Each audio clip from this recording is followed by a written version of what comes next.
Hello friends, so मी आता तुम्हाला दाखवणार आहे इन्स्टंट मकई चिवडा.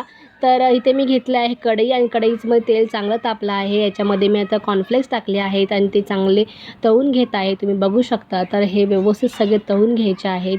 मी ते कमीत कमी अर्धा किलोचं कॉर्नफ्लेक्सचा चिवडा बनवणार आहे आणि त्याला मकईसुद्धा म्हणतात.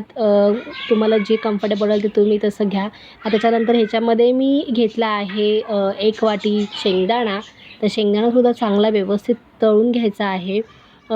तर थोडंसं जास्त तळायचं. नंतर बघू शकता की शेंगदाणा चांगला तळलेला आहे. त्याच्यानंतर 1 वाटी घेतला आहे मी काजू बदाम. इथे काजू बदामसुद्धा मंद आचेवर व्यवस्थित तळून घ्यायचे आहेत आणि ते सुद्धा आता मी काढून घेत आहे.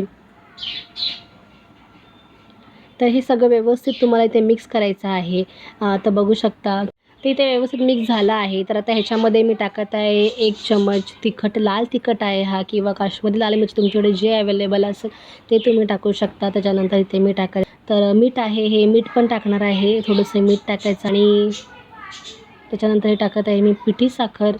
पिठी साखरसुद्धा टाकायची आहे आपल्याला, कारण की थोडंसं आंबट गोड आणि असं तर अशी छान चव लागते, मस्त चव लागते चिवड्याला.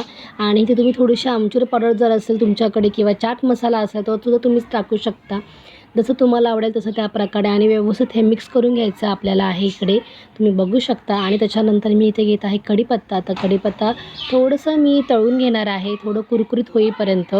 आणि कुरकुरीत झाल्यानंतर मग मी ते काढून घेणार आहे आणि ते व्यवस्थित मी मॅश करून घेणार आहे. आणि त्याच्यानंतर मग मी ते आता चिवड्यामध्ये टाकणार आहे. आणि याचा कढीपत्त्याचा फ्लेवरसुद्धा खूप छान येतो त्या चिवड्याला.